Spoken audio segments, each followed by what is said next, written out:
الحمد لله وكفى وسلام على عباده الذين اصطفى أما بعد فأعوذ بالله من الشيطان الرجيم بسم الله الرحمن الرحيم وأن هذا صراطي مستقيما فاتبعوه ولا تتبعوا السبل فتفرق بكم عن سبيله وقال صاحب الرسالة صلى الله عليه وسلم لا يؤمن أحدكم حتى يكون هواه تبعا لما جئت به وقال صلى الله عليه وسلم تركت فيكم أمرين اللهم صل على سيدنا ومولانا محمد وعلى آل سيدنا ومولانا محمد وبارك وسلم.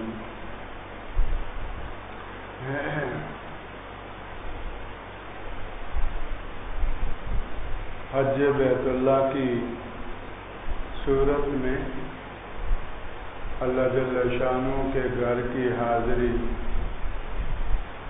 اور اس کے حبیب صلی اللہ علیہ وسلم کے در کی حاضری بڑی سعادت کی بات ہے اور اللہ جل شانہ کی بڑی عطا ہے جس کو نصیب فرما دے.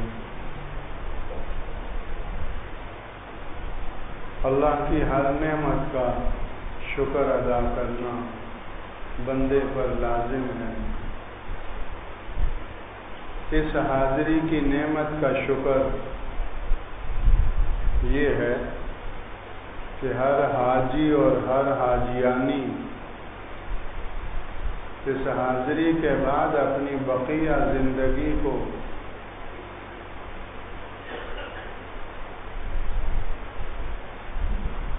دو بنیادوں پر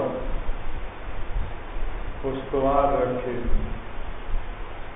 دو چیزوں کو داڑوں سے مضبوطی سے تھامے رکھے,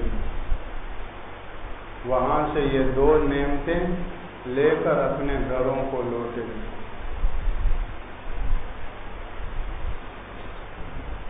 ایک اللہ جل شانہ کی ذات پاک سے والہانہ مخلصانہ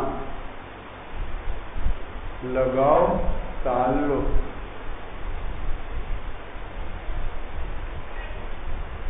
جس کا مرکز باطن ہے دل,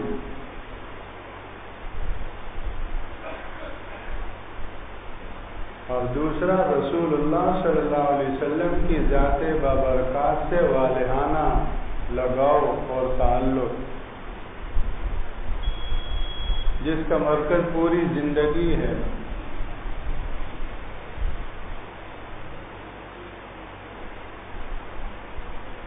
بس مقصود حقیقی اللہ جل شانہ کی ذات پاک کو بنائے اور لبیک اللہم لبیک کا جو ترانہ بارہا بار زبان پر لایا اور لائی, بیسیوں نہیں سینکڑوں مرتبہ لبیک اے میرے اللہ میں حاضر ہوں. اب اس کی لاج رکھے, اب غیر حاضر نہ ہو, اپنے کیے کی اپنے بولے کی لاج رکھے, اپنے قول کا پاس رکھے, ہر عمل میں سامنے اللہ ہو, ہر عمل کے اندر مقصود حقیقی اللہ جل وعلا کی ذات پاک ہو.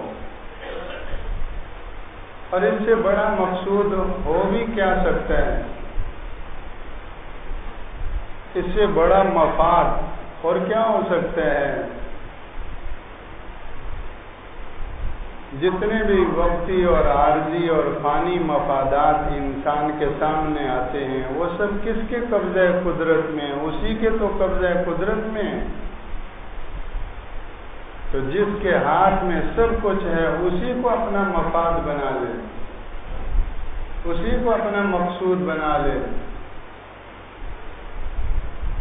جس کو اللہ ملا اس کو کیا کچھ نہیں ملا. دنیا چاہتا ہے تو دنیا کس کے ہاتھ میں ہے؟ مال چاہتا ہے تو مال کس کے ہاتھ میں ہے؟ اپنے کاموں کو نکالنا چاہتا ہے، کاموں میں اپنے مقاصد میں کامیابی چاہتا ہے تو کس کے ہاتھ میں ہے؟ جس کے ہاتھ میں ہے اسی کے اوپر ہاتھ رکھ لے کہ مجھے بس اللہ چاہیے. الا للہ الدین الخالص. بیت اللہ کا طواف بھی یہی سکھاتا ہے.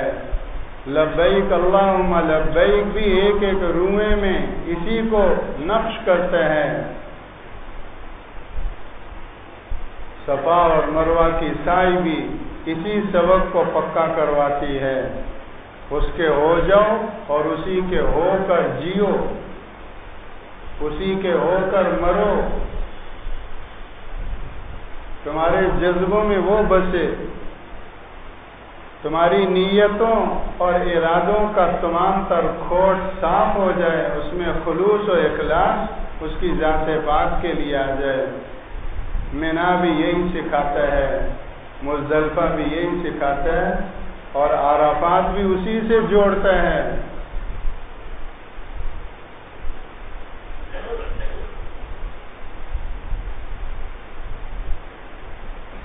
جن نے وہاں حاضری دی، جو مقبول ہستیاں تمہارے علم میں ہیں، کوئی ایک ایسا نہیں ملے گا جس کا مقصود حقیقی اللہ نہ ہوا ہو.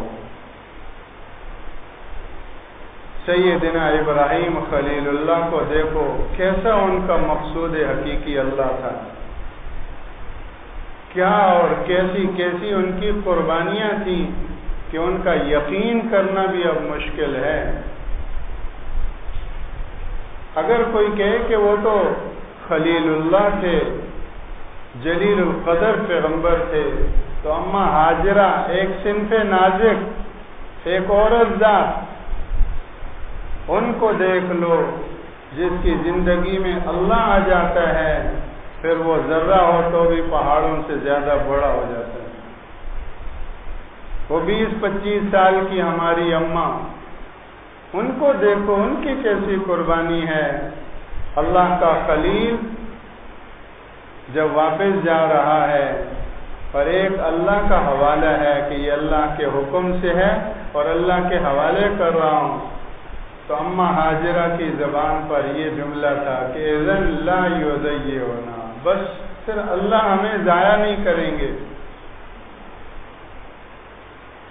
آج کے مینا میں پریشان ہو جانے والا، آج کے مزدلفہ اور عرفات میں پریشان ہو جانے والا، وہ سوچے اماں ہاجرہ تو اس وقت پریشان نہیں ہوئی جب یہاں کوئی یہ ظاہر کا کوئی نقشہ تھا ہی نہیں. ایک وہ اللہ سے تعلق ہے اور ایک میرا اور آپ کا اللہ سے تعلق ہے کہ 1000 نقشوں کے باوجود بھی اللہ سے مایوس ہو جاتے ہیں. ہر آدمی اپنے کو پرکھ سکتا ہے، اور جب اس پر کوئی حال آتا ہے، کوئی پریشانی، کوئی ایسا مشکل وقت آتا ہے، وہ اپنے آپ کو دیکھ سکتا ہے، اپنے ایمانی لیول کو چیک کر سکتا ہے کہ میرا اللہ کی ذات پہ کتنا یقین ہے. کہنے کو تو میں زبان سے بہت کچھ بول رہا ہوں، لیکن اس مشکل گھڑی میں میرا اندر کا کتنا مطمئن ہے اور کتنا وہ پریشان ہے. اللہ کی ذات و صفات پہ یقین کا وہ لیول آدمی خود چیک کر سکتا ہے. 1000 سہولتیں، 1000 نعمتیں، انگنت نعمتیں، اور پھر بھی حاجی صاحب پریشان ہیں. تو اماں ہاجرہ کو سلام، اماں ہاجرہ کے اس ایمان کو سلام، اماں ہاجرہ کے اس تعلق مع اللہ کی بلندیوں کو سلام کہ وہ ایک عورت ذات ہو کر تنہا تنہا اس صحرا بے آب و گیا ایک ویرانے میں اللہ کے نام پر مطمئن ہے. اللہ ہمیں ضائع نہیں کرے. اور پھر اکیلی بھی نہیں، دودھ پیتا شیر خوار معصوم بچہ بھی ہے، اس کے دودھ کا کیا ہوگا، اس کی غذا کا کیا ہوگا؟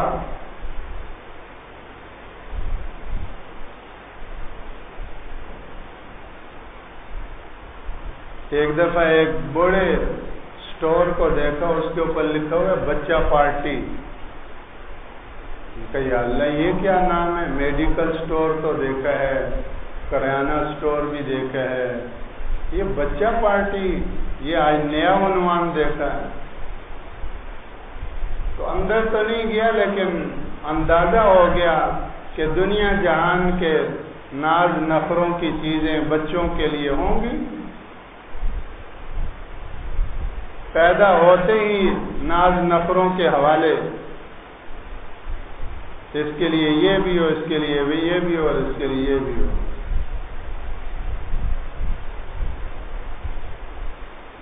وہاں دیکھو اماں ہاجرہ کا وہ لال کیسا اللہ کا چہیتا اور لاڈلا، وہ بھی بچہ تھا لیکن ان کے سامنے اللہ کا حوالہ کافی تھا۔ میرے لیے بھی اللہ کافی، اس کے لیے بھی اللہ کافی۔ ایسوں کے پاؤں سے پھر اللہ زمزم کے چشمے جاری فرماتے ہیں، ایسوں کا فیض پھر پھیلتا ہے اور انسانیت راہ پاتی ہے۔ ایسوں کی ادائیں اللہ کو اتنی پسند آتی ہیں کہ جہاں سے ان کے قدم تیز چلے، ولیوں کو، صحابہ کو کیا، اللہ کے رسول صلی اللہ علیہ وسلم بھی وہاں سے تیز چلے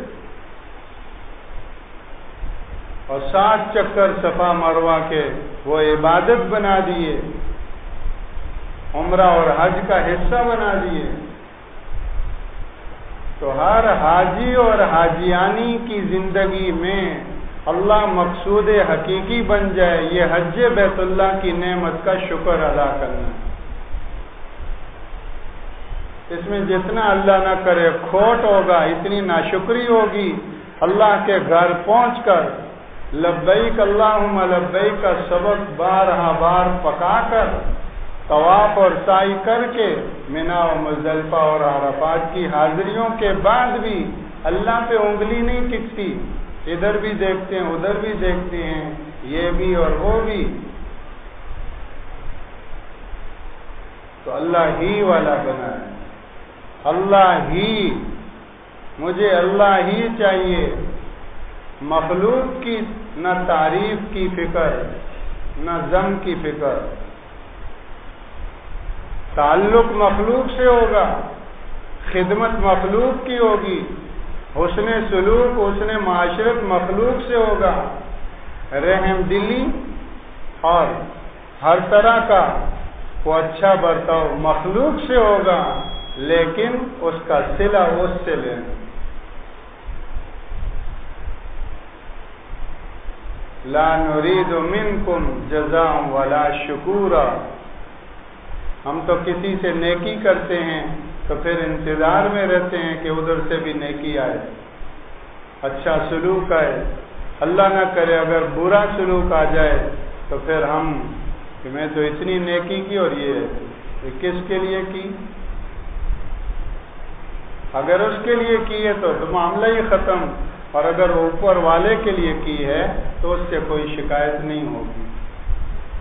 تو میرے بھائیوں، یہ آسان نہیں ہے، اس پہ تو مسلسل محنت، یہ اندر کا فطور، یہ اندر کا فساد جلدی جلدی نہیں نکلتا، شیطان بیٹھا رہتا ہے اللہ کی توحید کے ساتھ ملاوٹ کرنے میں۔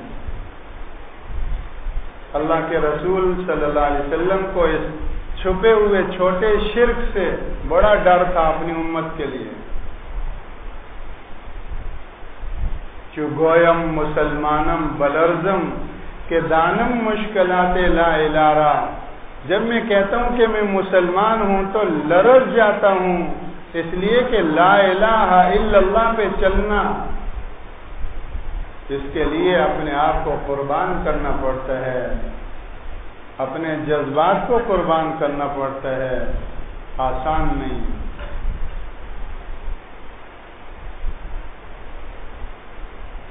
تو ایک تو یہ کہ ہر حاجی اور حاجیانی کا مقصود حقیقی وہ ہو جس کے گھر کا طواف کیا، وہ ہو جس کے لیے لبیک اللہم لبیک کا، اور دوسرا یہ کہ اس کو پانا ایک ہی راستہ ہے، وہ رسول اللہ صلی اللہ علیہ وسلم کی ذات بابرکات، اللہ کے حبیب، اللہ کے محبوب صلی اللہ علیہ وسلم کو بائی پاس کر کے کوئی لا الہ الا اللہ بھی کہے گا تو مردود ہوگا، وہ اللہ کو مانے گا تو اس کا ماننا بھی مردود ہوگا۔ سارے عیسائی اللہ کو مانتے ہیں، سارے یہودی اللہ کو مانتے ہیں، سکھ اپنے آپ کو موحد کہتے ہیں، سمجھتے ہیں۔ بہت کم لوگ ہیں جو دہریے ہیں، اللہ کی ذات کے منکر ہیں۔ جتنی اقوام عالم ہیں، جتنے مذاہب ہیں، کسی نہ کسی شکل میں اللہ کو ضرور مانتے ہیں، لیکن اس کے باوجود غیر مسلم کیوں؟ اللہ کو ماننے کے باوجود غیر مسلم کیوں؟ اس لیے کہ وہ سب ماننا رسول اللہ صلی اللہ علیہ وسلم کے بغیر ہے، اس لیے مردود ہے، غیر معتبر ہے۔ اللہ کو ماننا وہ جو رسول اللہ صلی اللہ علیہ وسلم کے توسط سے ہو۔ اس لیے لا الہ الا اللہ کے بعد محمد الرسول اللہ ہے۔ ہر حاجی اور حاجیانی کو در رسالت پہ حاضری نصیب ہوتی ہے۔ تم نے حج ادا کیا، اب جنہوں نے حج کا یہ راستہ دکھایا، جنہوں نے یہ حج کا طریقہ سکھایا، جنہوں نے اللہ جل شانہ کے ساتھ یہ جڑنا سکھایا، اب ان کے دروازے پہ حاضری دو، مدینہ پاک کے مسافر بنو۔ اب تمام حجاج و معتمرین مدینہ طیبہ کی ایک بہار، اللہم حبب الینا المدینہ کا حبنا مکہ، دعا مانگی کہ اللہ مکہ کی طرح ہمارے دلوں میں مدینے کی محبت بھی پیدا فرما دے، اور فرمایا کہ بلکہ مکہ سے زیادہ محبت پیدا فرما۔ اللہ کے حبیب کی اس دعا کا ثمرہ ہے کہ آج تک اہل ایمان کے دلوں میں حرمین شریفین کی محبت ہے، لیکن اگر ان دونوں کو پلڑوں میں رکھا جائے تو مدینہ طیبہ کی محبت بھر جائے گی، وہ پلڑا بھاری ہو جائے گا۔ یہ ان کی دعا کا ثمرہ۔ اب اس کی شکر گزاری یہ ہے کہ اب بدعات سے بچے، خرافات سے بچے، اپنے خود ساختہ طریقوں کو دین کے ساتھ تھوپنے سے بچے، خالص دین کے اوپر چلے جو رسول اللہ نے بتایا، خالص سنت طیبہ کے اوپر چلے۔ یہ رسول اللہ کے در کی حاضری کی شکر گزاری ہے۔ محرم آتے ہی ہمیں یہ سبق دیا جاتا ہے کہ دیکھو جن ہستیوں نے شہادتیں پائیں، یکم محرم کو سیدنا فاروق اعظم رضی اللہ تعالیٰ عنہ جیسی جلیل القدر ہستی، ان کی شہادت ہے۔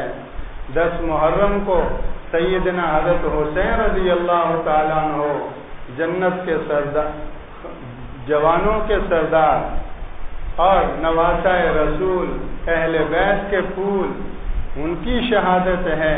یہ شہادتیں بتا رہی ہیں کہ اللہ کو مقصود بنا کر رسول اللہ صلی اللہ علیہ وسلم کے سنت طیبہ اور آپ کے راستے پر گویا کہ قائم اور دائم رہو۔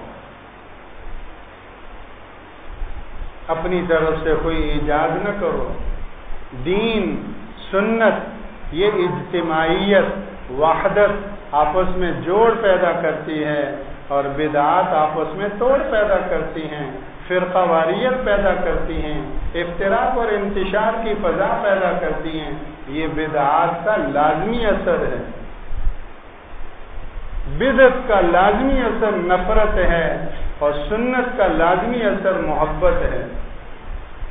جتنی ماحول معاشرے میں سنت کی نشو و نما ہوگی، سنت طیبہ کا اہتمام ہوگا، زندگیاں سنت پر آئیں گی اتنا مہر محبت پیدا ہوگی، آپس میں قربتیں پیدا ہوں گی، آپس میں جوڑ پیدا ہوگا، آپس میں الفتیں پیدا ہوں گی، وحدت اور اجتماعیت پیدا ہوگی۔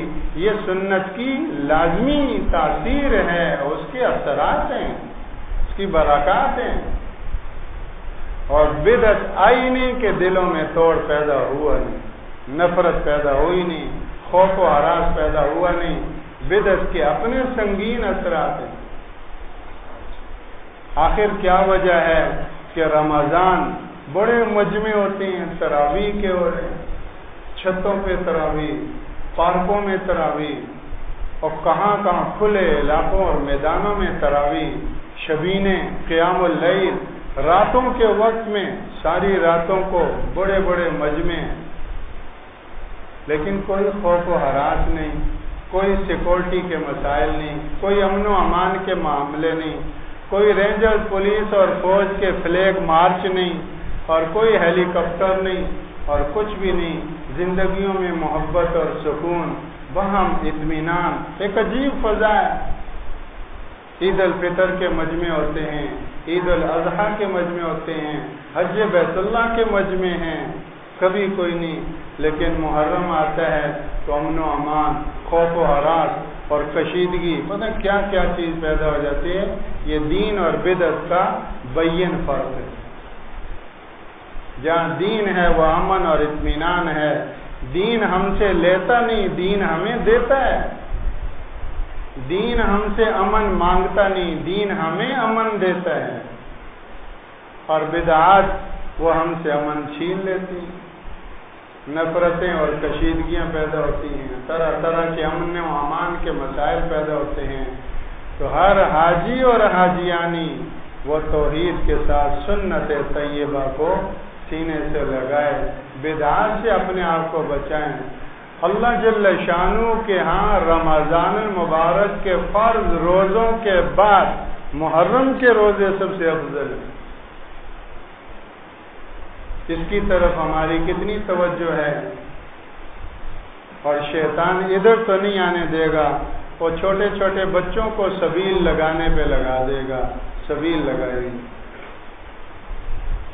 تو بدعات اور خرافات، اور وہ بھی اس محرم جیسے حرمت والے مہینے میں، 4 حرمت والے مہینوں میں سے یہ ہے۔ گناہ تو گناہ ہی ہے، لیکن حرمت والے مہینے میں بدعت اور گناہ کئی گناہ سنگین ہو جاتے ہیں۔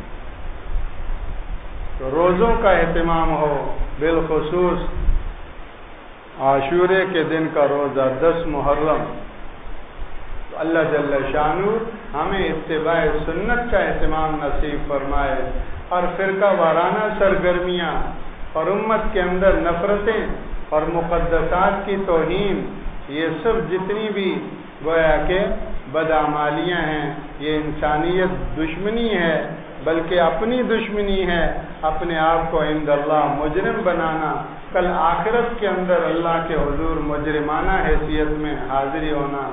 تو اللہ جل شانہ اپنی اور دوسروں کی اس دشمنی سے ہمیں توبہ نصیب فرمائے، اتباع سنت کا اہتمام نصیب فرمائے، عبادات کے اندر، معاشرت کے اندر، اپنی کل زندگی کے اندر اللہ کے حبیب صلی اللہ علیہ وسلم کے دامن رحمت سے وابستگی نصیب فرمائے، ہر قسم کی بدعات اور خرافات سے حفاظت فرمائے، اور جو محرم اور عاشورے کے دن کی رحمتیں اور برکتیں ہیں، اللہ ہمارے ماحول معاشرے کو ان سے مالا مال فرمائے، اور بدعات کے دھوئیں کو ختم فرمائے۔